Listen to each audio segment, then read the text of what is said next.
Desde hoy en la mañana me estaba preguntando, y como ahora qué carajos digo. Porque justamente hay un montón de teoría que podemos hablar. Y para eso están los libros y los cursos y demás. Y ni siquiera podríamos abordar una teoría completa en el rato que vamos a tener acá. Pero tal vez sí empezar a sembrar una idea. Que creo que al final sembrar ideas es una gran medicina. Y me encantaría compartirles alguna idea que yo tengo y tal vez sembrar alguna semillita por ahí. Y empieza diciendo algo así como: cuando alguien dice que algo es imposible, está hablando más de su incapacidad que de la realidad.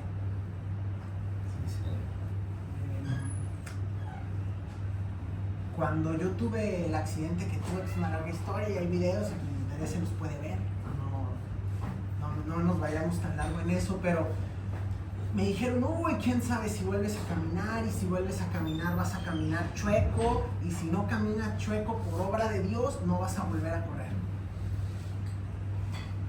Por bendita suerte, yo tenía ya un rato conociendo las 5 leyes biológicas de manos de mi maestro Luis Felipe, a quien adoro profundamente y le agradezco un montón además el apoyo que nos dio.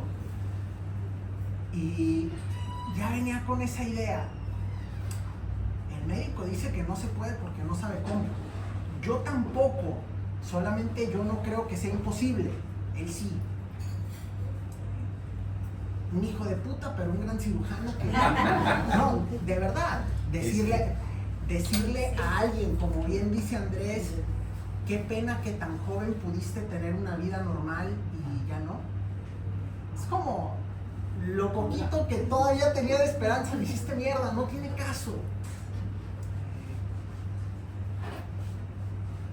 Y dije, bueno, yo no tengo ni la menor idea de cómo sí, pero sé que su no a mí no me hace sentido. No tenía mínima referencia de qué hacer, así que empecé a investigar y estudié lo que hubo enfrente. Me metí a investigar de epigenética y de neurociencias y medicina cuántica, y abordé las cosas que hacía Joe Dispenza y busqué las líneas de psicoterapia que conocía y cómo el modelo de Hammer me podía ayudar, que ayudó un montón. Tener idea de que el programa biológico, para quienes están familiarizados y quienes no importa, o sea, la activación de una sintomatología o enfermedad es bastante barato y nos toma un curso de un fin de semana decir, sí, hay situaciones que nos pasan y percibimos y activamos cosas. Gran descubrimiento, que podemos afinarlo, pero entender que no solo por las cosas que nos pasan, sino por luego las que pensamos a partir de las cosas que nos pasaron, y cómo esas que nos pasaron nos incapacitan de cosas que activan otras, y se hace una cadena donde lo que inició el proceso termina siendo lo menos importante, porque en muchos casos lo resolvemos y el cuerpo ya aprendió a funcionar distinto. Y esa es la idea segunda de la que a mí me gustaría hablar, y es que todo es aprendizaje. La percepción que tenemos del mundo es un aprendizaje, y todo aprendizaje de algún modo es un condicionamiento. Los perritos de Pavlov en 1900 por ahí algo, que aprendieron que con comida, o que si sonaba la campana iba a llegar comida, y entonces salivaban, y después con la campana empezaban a salivar. En su momento se le llamó conductismo, y sí, lo sigue siendo, pero es bien humano Y es aprendizaje. Y todo aprendizaje implica una percepción. Y la percepción es a partir de lo cual vivimos la vida que vivimos. Por eso que el médico diga que yo no iba a poder hacer algo, lo incapacita a él de hacer algo que sí me ayude, porque él mismo se imposibilita a aprender algo que sí porque ya dio por hecho que no. ¿Sí? El caso es que buscamos cosas. Estaban hablando de Emi,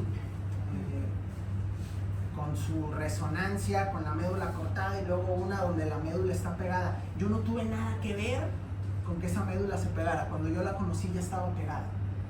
Aclaro porque luego es bien fácil decir, no, es que Rodrigo pega médula. No tengo idea, no tengo ni la menor idea de cómo carajo se pega una médula. Lo que sí sé es que sí se puede. Lo que sí sé es que los nervios sí se conectan. En todo caso tenemos idea de, después de que está cableado otra vez, cómo hacemos que pase electricidad. Que eso sí lo vimos y tuvimos la dicha de estar ahí, de está conectado pero no pasa corriente, y estuvimos ahí en el momento en el que la corriente pasó. Y a toda madre, porque es como, se supone que eso no se puede, y estar viendo lo imposible y descubrir después que lo imposible a veces es tan solo muy difícil. Y que a veces eso que podríamos llamar un milagro es tan solo hacer difícil lo imposible. Y eso que llamaríamos magia puede que sea nomás biología. Y es un montón.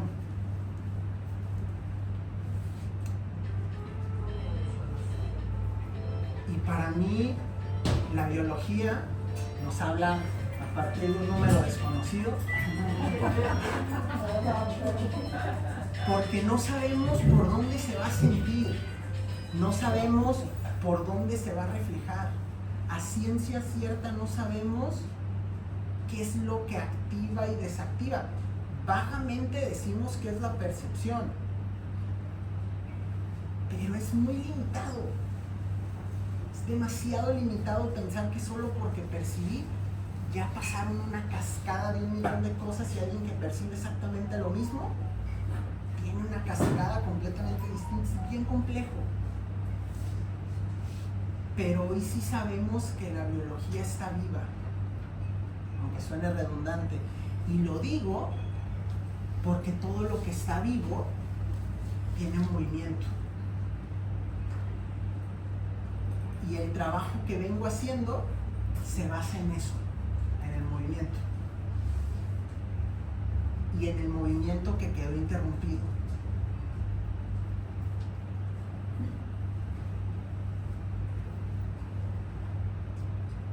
Tuve la suerte de que me atropellara un carro y que me dejara como medio deshecho, y que algo que se suponía que se podía regenerar no se estaba regenerando. Pasó un año y yo todavía no tenía callo óseo en los huesos que se habían fracturado, y para los médicos era raro, como porque, o sea, pero no había ni rastro.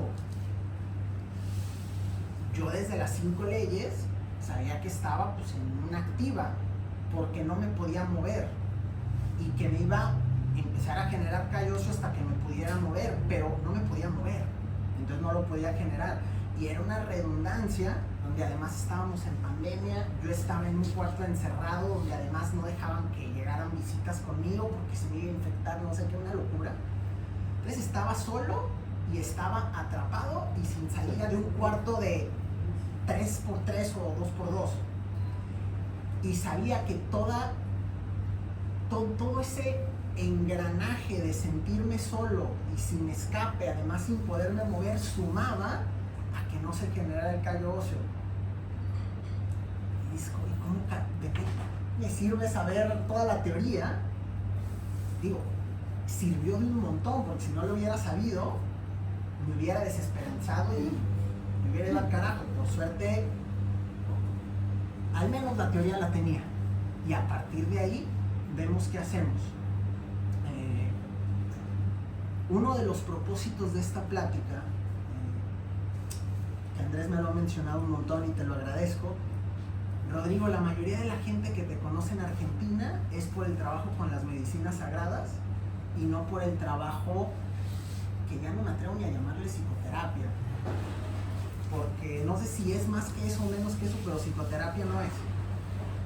Yo le llamo acompañamiento con prácticas somáticas, con diálogos internos, con prácticas en movimiento, del cual el uso de medicinas sagradas es una parte, compuestos psicodélicos es una parte en donde las herramientas las utilizamos allá, pero no es ni lo más importante ni siquiera necesario. Pero voy a empezar hablando por ahí, porque para mí sí lo fue. Y fue que en una experiencia muy puntual, un año después de este accidente, en un estado expandido de conciencia, revivo el accidente como tal. O sea, de pronto iba yo corriendo otra vez previo a que el carro me pegara por detrás.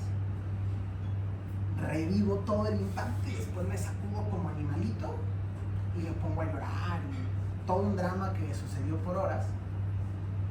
Pero algo pasó que cuando terminé tuve la certeza de que algo iba a empezar a cambiar en mi cuerpo y no sabía por qué. Y 3 semanas después fui a hacerme radiografías y empezaba a ver callo óseo.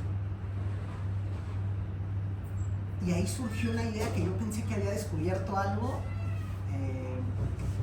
y una vez más alguien ya lo había investigado 20 años atrás y ya había todo un desarrollo en eso. Y era una idea muy básica. Todo aquello que mi cuerpo no alcanza a procesar se queda acumulado como energía nerviosa y como energía bioquímica.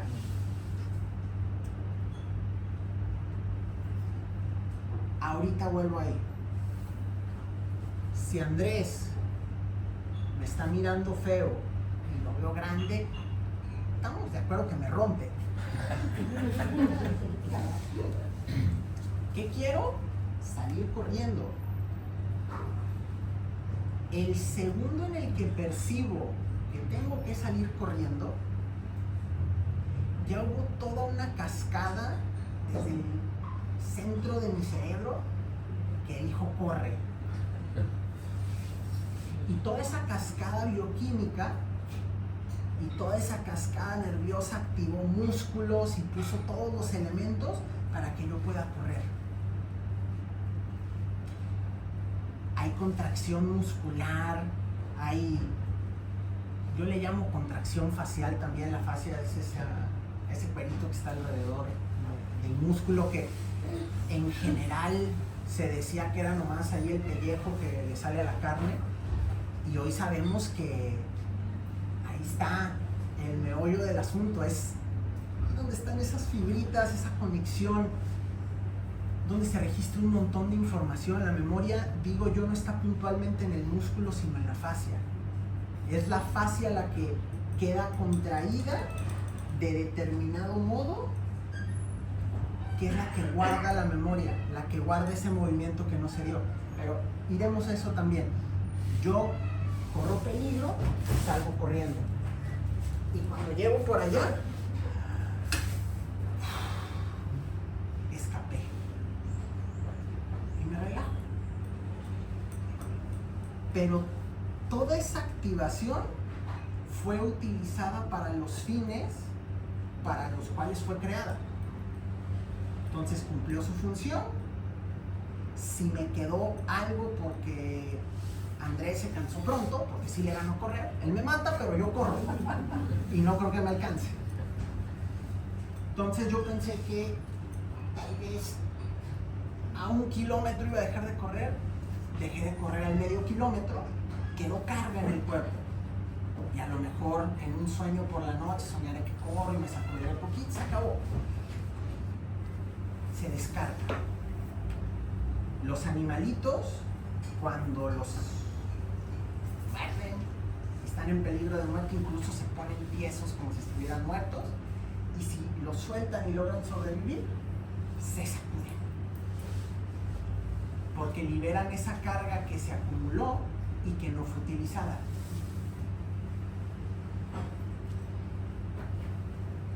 Y el grandísimo problema es que nosotros ya dejamos de ser animales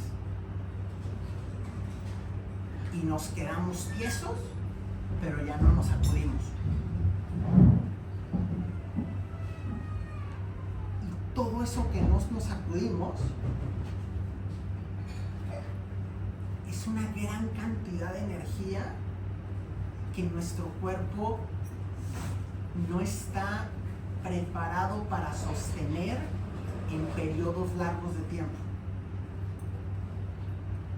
El animalito o se lo come y se murió sin dolor porque se quedó todo tieso, porque le sirve para vivir, para morir sin dolor, o para que tal vez lo suelte y poder escapar, pero son segundos, un par de minutos como mucho. Yo me había muerto un año antes y no me había dado cuenta, porque una parte de mí sí se murió. A mí me gusta decir que hay momentos donde se nos fragmenta el alma, que nuestro sistema nervioso es ese que va marcando un ritmo que está en sintonía con la vida, y que en el momento que algo nos sobrepasa y no tenemos el tiempo y el espacio suficiente para que todo eso se descargue, ese ritmo vital se rompe. El cuerpo tuvo que seguir, pero algo de nosotros se quedó por ahí.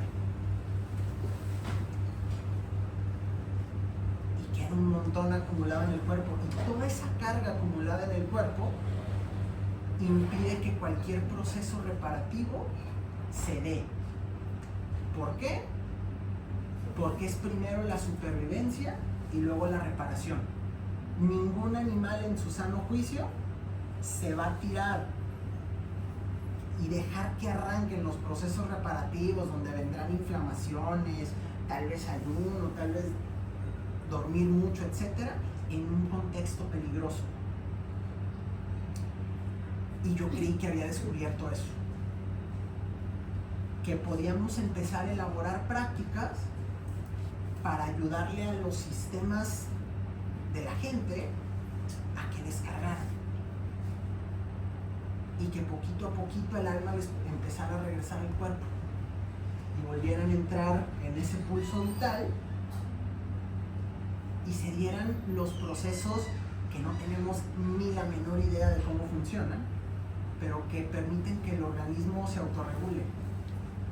Es biología pura y por ser mamíferos nos pertenecen, pero a ciencia cierta no sabemos cómo funcionan. Podemos decir, sí, se activa tal enzima o pasa tal cosa. Sí, eso sí, pero ¿cómo?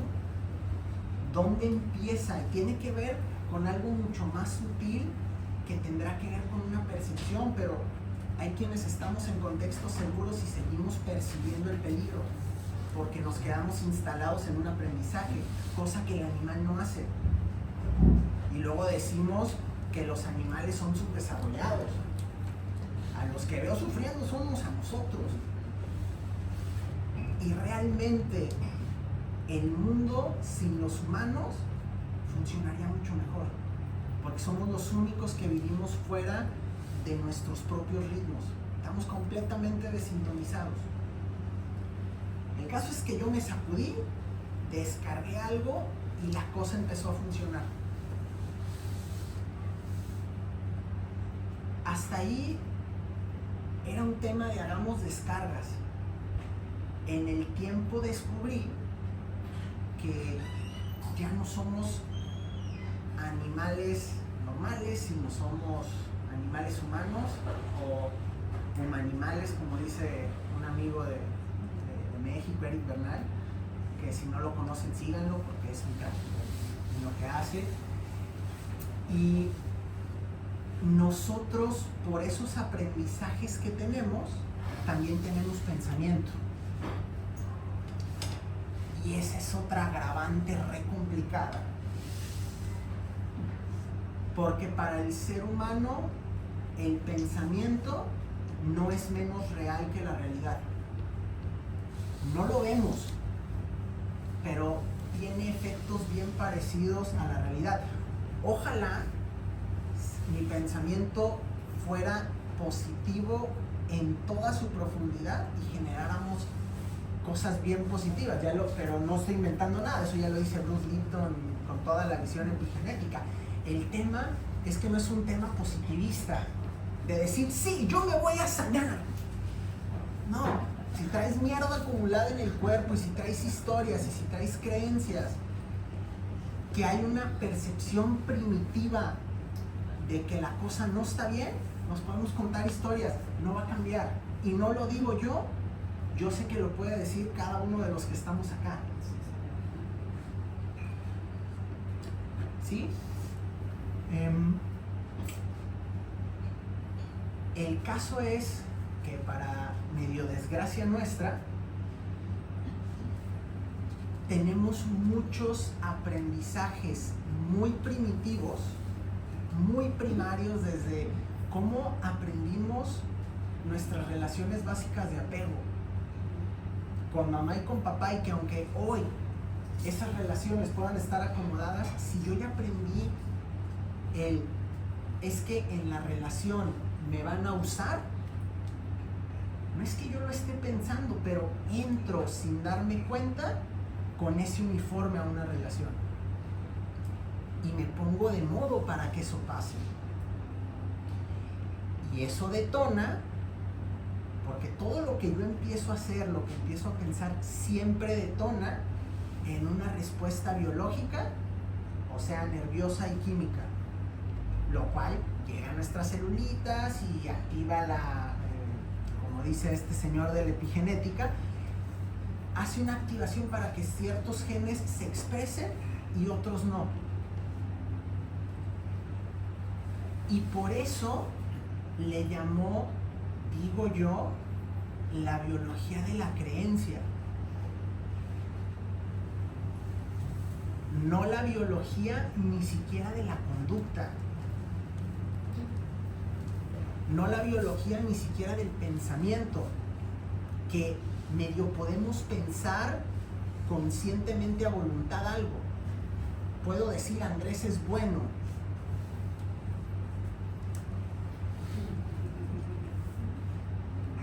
¿Sí? La creencia, ese aprendizaje más primitivo desde el cual percibo el mundo, detona toda esta información. Entonces ahí ya no más hacer descargas no nos sirve tanto. Y digo tanto porque sí hacer meras descargas del cuerpo da una ventana de calma donde tal vez me puedo cuestionar con mayor ligereza ciertas cosas que cuando estoy sobrecargado vamos en un automático complejo. Entonces fue donde en todo este diseño empezamos a integrar unas modalidades de diálogo, le llamamos trabajo de partes, pero se puede llamar como sea, pero el tema es acceder a comunicación con la persona, pero a través de lo que su cuerpo dice, porque el cuerpo no miente, nunca. Solo a veces nos toma tiempo estar listos para escuchar su verdad, y está bien, porque el cuerpo tiene un montón que decirnos y no soportaríamos tanto. Porque así como nuestro cuerpo necesita tiempo y espacio, como medicina misma para el cuerpo, tiempo y espacio, nuestra mente o nuestro ego, como lo quieran poner, también necesita tiempo y espacio para procesar. Y tiene que ir a la par.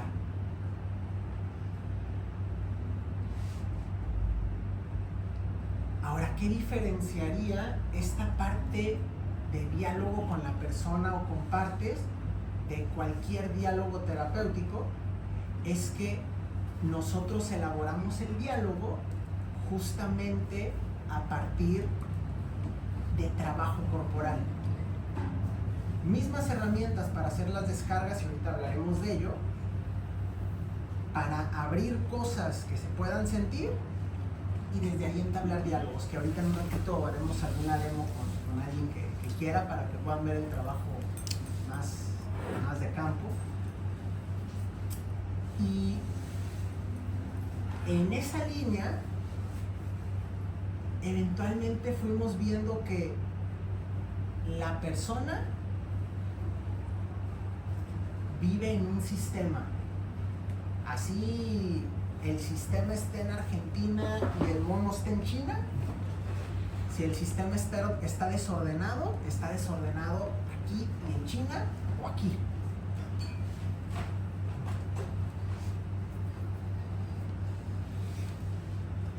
Y poder comprender que hay trauma transgeneracional, que hay traumas familiares que traemos heredados nomás por haber nacido, que según la vida que vayamos viviendo se expresará más o menos, y lo pudiéramos ver desde lo genético hasta lo relacional, pero es la misma cosa. El tema es que traemos una herencia genética de un sistema, que esa herencia genética no es ni patología ni determinista, es el regalo más sagrado, digo yo, que todo nuestro linaje nos da. No es una condena, es la información que generación tras generación han venido utilizando para sobrevivir al entorno al que aprendieron a percibir. El caso es que venimos con esa carga y llegamos a un sistema que tiene esa mirada y nos van a enseñar a ver el mundo de forma que confirme lo que ya traemos. Y pensar en que alguien solo por descargar y arreglarse a sí mismo va a lograr escapar, ¿cómo dice Andrés? ¿Tirar el tablero? Sí, el tablero. Ojalá fuera tan fácil. Ojalá se pudiera. Pero bueno, el caso es que fue que empezamos a comprender que el trabajo sistémico, que el trabajo de nuestras relaciones es re importante. ¿Por qué? Porque en algún punto quedamos atorados. Y lo lindo es que también toda esa información la traemos en el cuerpo.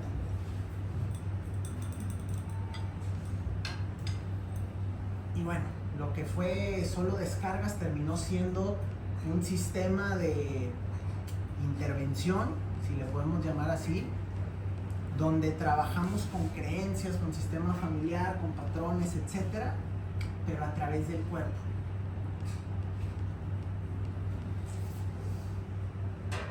El video con el que invitábamos a esta charla decía: vamos a hablar sobre la conciencia corporal, diálogos internos y el movimiento como agentes de salud, una mentira así es. Bueno, la forma de trabajar con el cuerpo inicialmente la arrancamos con algo de conciencia corporal.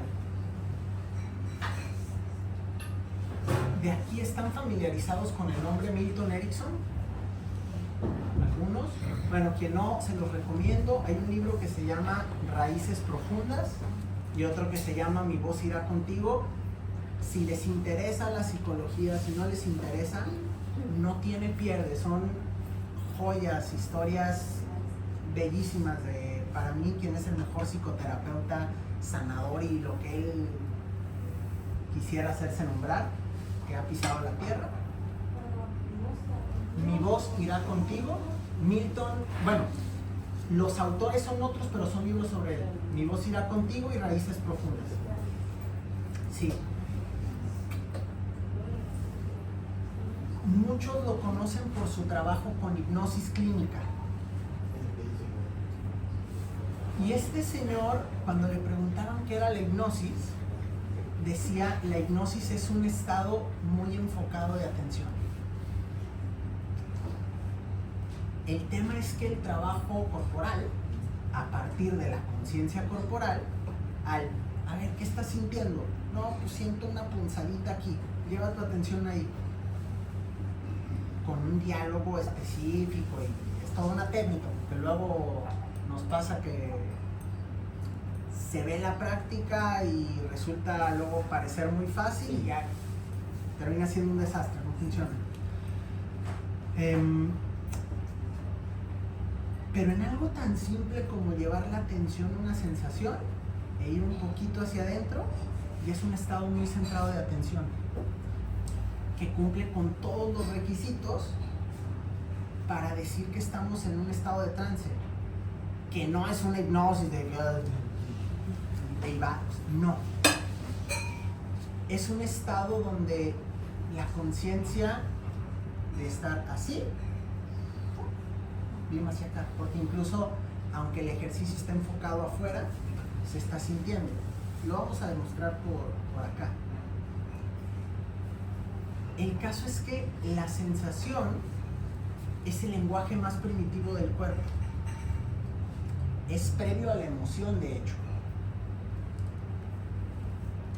Y toda emoción tiene su sensación asociada. Todos de acá hemos sentido tristeza o enojo, espero. Si no, pero cada uno le experimentamos distinto. ¿Quién cuando se siente enojado le empiezan a temblar las manos o se le como aprieta? ¿Alguien le ha pasado? ¿Cómo sienten el enojo? Aprieta los dientes. Aprieta los dientes. Le vuelve la mordida. Hay tensión en la mandíbula. ¿Quién da más? Cuello, se tensa el cuello. En el pecho, ¿qué siente en el pecho? Entonces, la emoción, podemos decir enojo, y si me hablas de enojo y yo te hablo de enojo, entendemos más o menos de qué se trata. Le quiero pegar, no es que quiero ir a abrazarlo. Cómo cada quien experimenta sensorialmente el enojo, esa es otra historia. En este modelo, pensar en vamos a trabajar con el enojo es demasiado superfluo, porque donde está la magia es en la sensación, es en donde se siente. Y lo mismo con la tristeza, porque generalmente cuando empezamos a llevar la conciencia ahí donde algo se está sintiendo, surge un movimiento. Y es en el movimiento donde está la magia y la vida y todo lo que estamos necesitando. Porque la vida siempre se va moviendo para adelante. Somos nosotros los que medio fuimos dejando partes por allá, cuando la vida siguió y el cuerpo se fue para adelante. Y eso que se va sintiendo es el registro de ese movimiento que quedó interrumpido.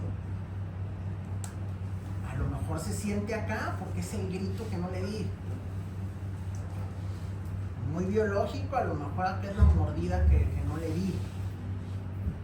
En el cuello, a lo mejor el cabezazo, Vaya a saber, no me interesa ponerle nombre al movimiento, porque tampoco sirve ponérselo.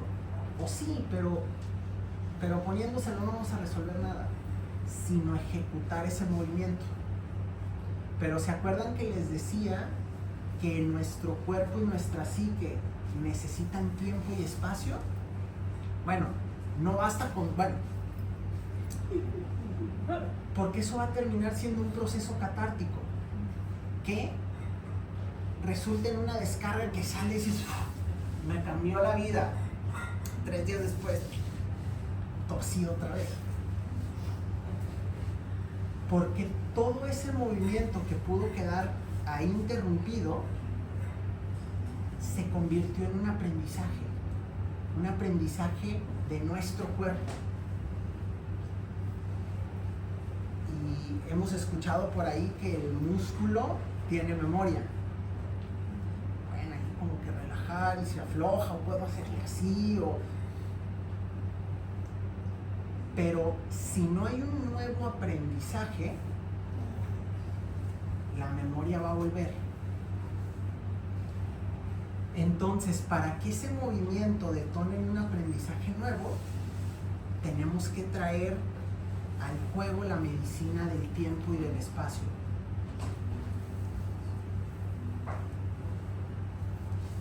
Hay que hacer las cosas bien lento.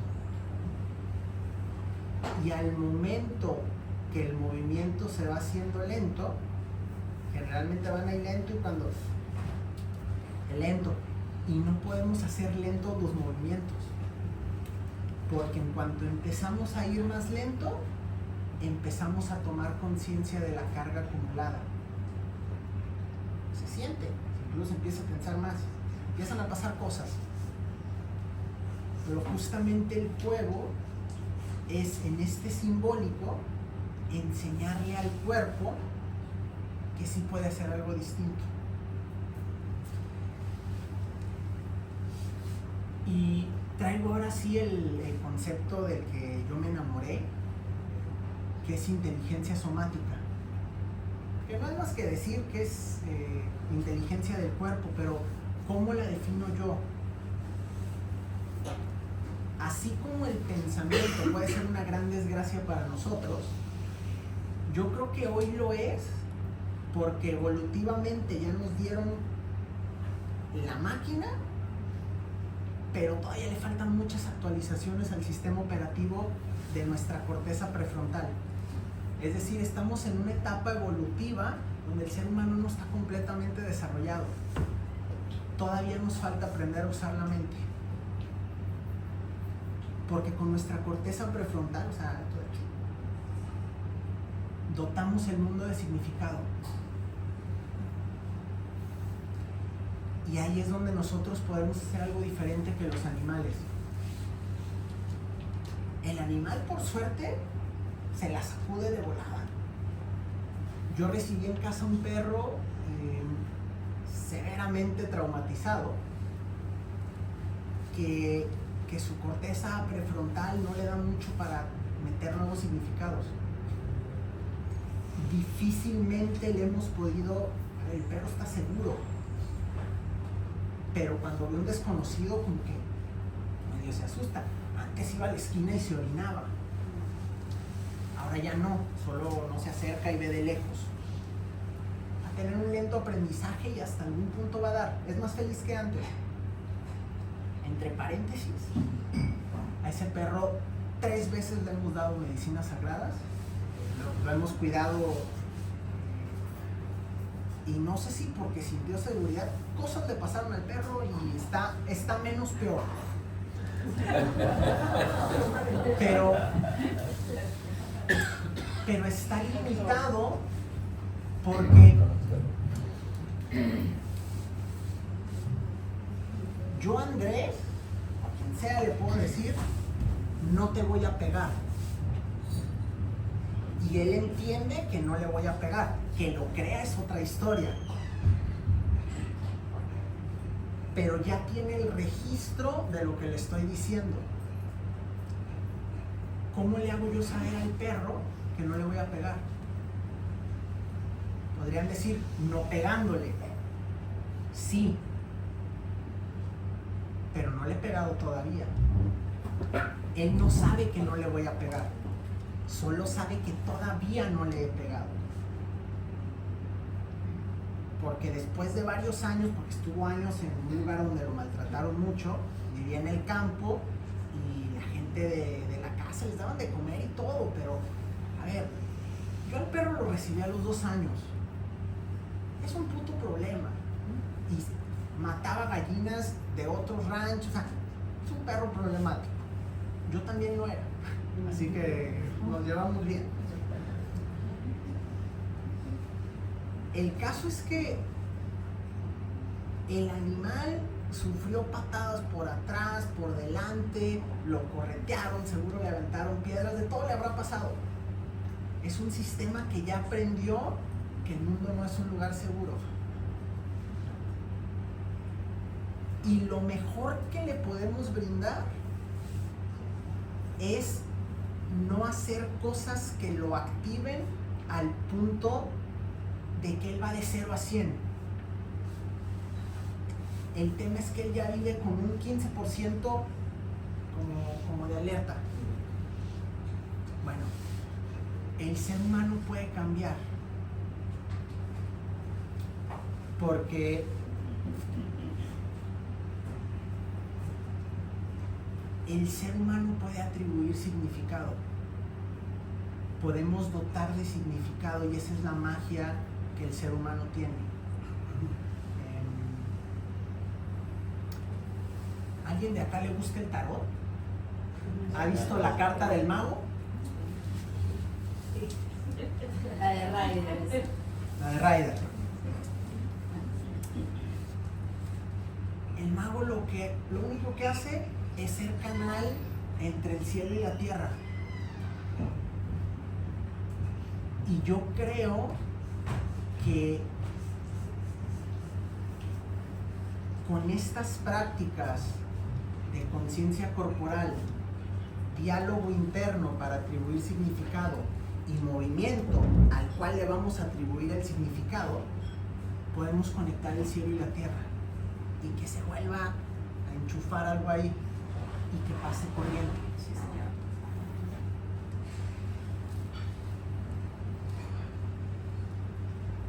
Pero no es nomás, bueno, mueve así, ya te lo quitaste de encima y resuelve. Ojalá fuera tan simple.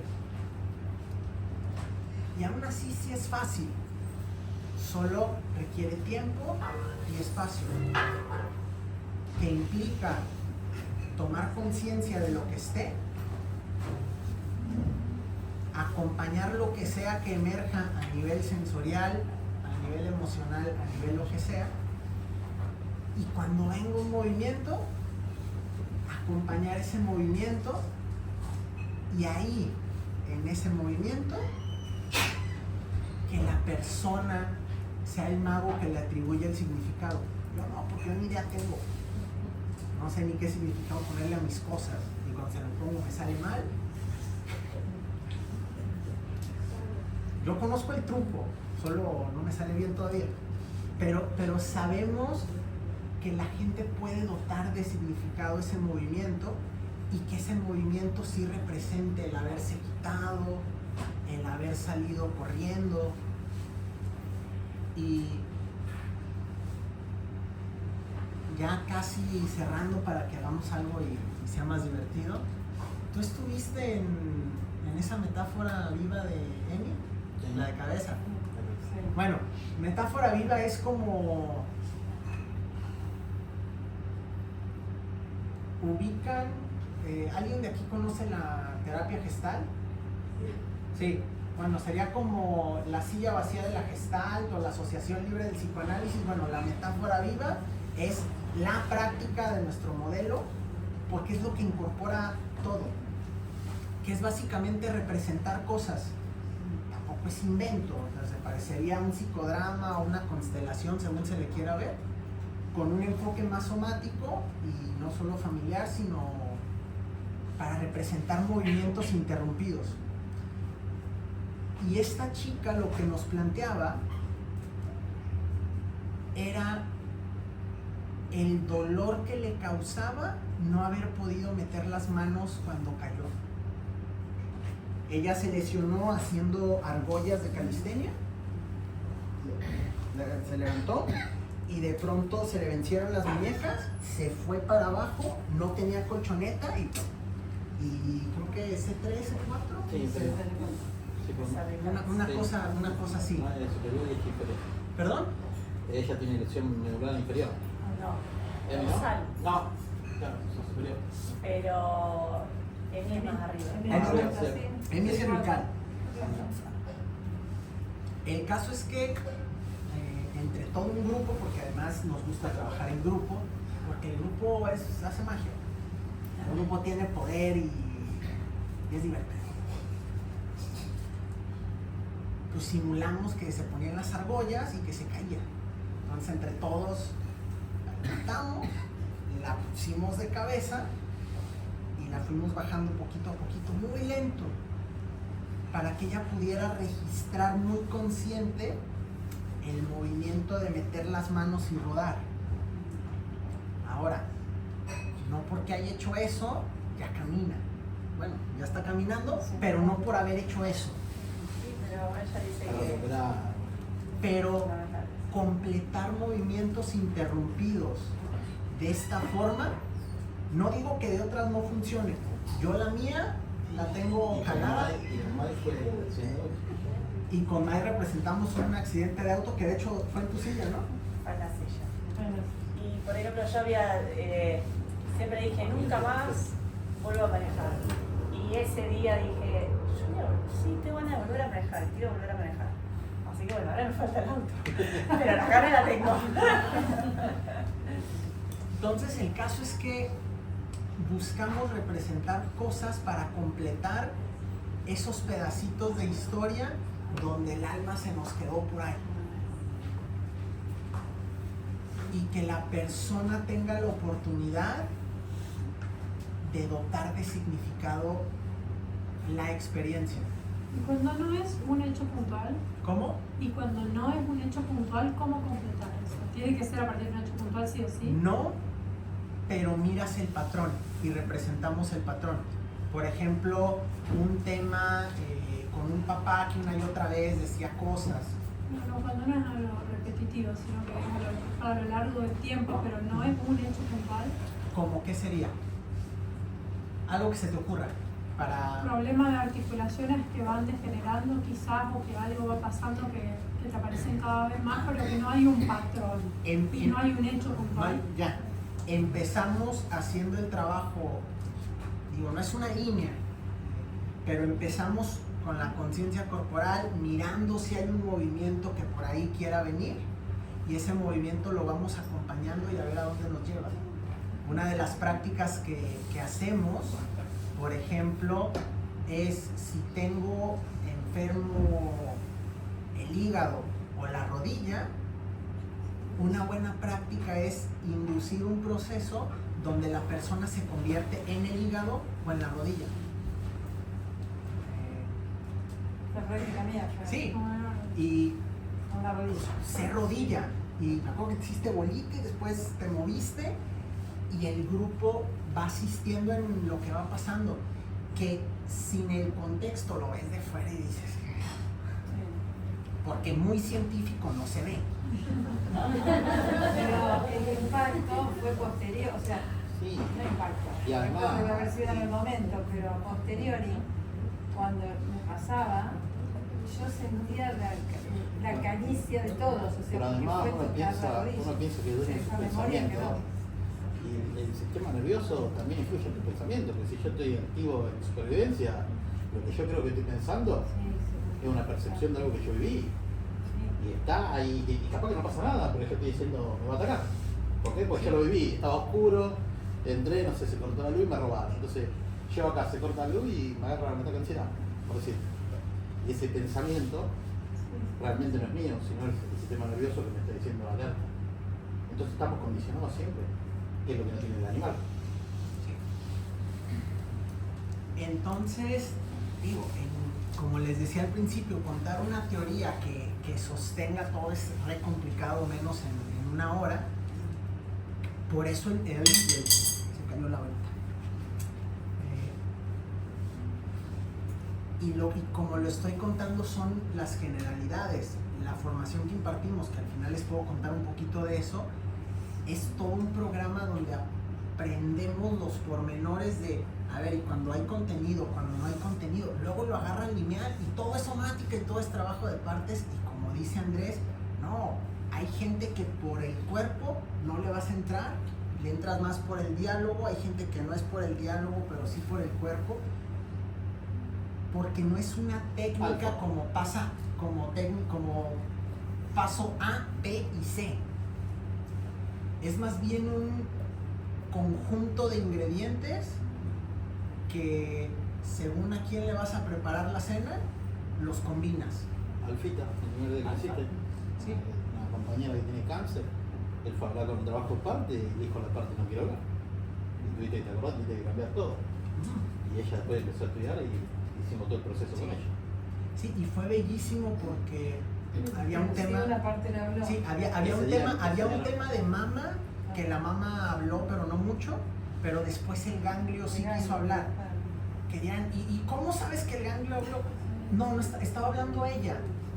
Pero en el viaje en el que ella estaba, sin sustancias, en el viaje interno, el ganglio le dijo, ya no tienes nada. Dijimos, pues qué bueno. Yo no estaba ni enterado de la situación. Una semana después se fue a hacer escáner y resultó que no había nada. ¿Con esta práctica se le quitó? No. Pero nos probó algo para mí mucho más interesante que con una práctica se quite el cáncer. Porque es como, y si quitamos el cáncer, pero nuestra vida sigue siendo una mierda, ¿de qué nos sirve que se nos quite el cáncer? No, esa práctica nos comprobó algo mucho más maravilloso. El cuerpo sabe cosas y podemos acceder a esas cosas que sabe. Y el cuerpo es alguien en quien podemos confiar y que tiene recursos que acá ni cercanamente tendríamos. El cuerpo guarda memoria de todo y sí saber, y a quien le interese esta idea, ahorita les digo nombres de 2 libros, pero la memoria no está en el cerebro, está en el cuerpo. No es invento metafísico. Yo les recomiendo en particular a un autor, Thomas Berni. Uno de sus libros es La vida secreta del bebé o del niño antes de nacer, y el otro se llama directamente La memoria del cuerpo. Clínico, científico, investigación, donde sostienen eso y explican según ellos por dónde está. Nosotros tomamos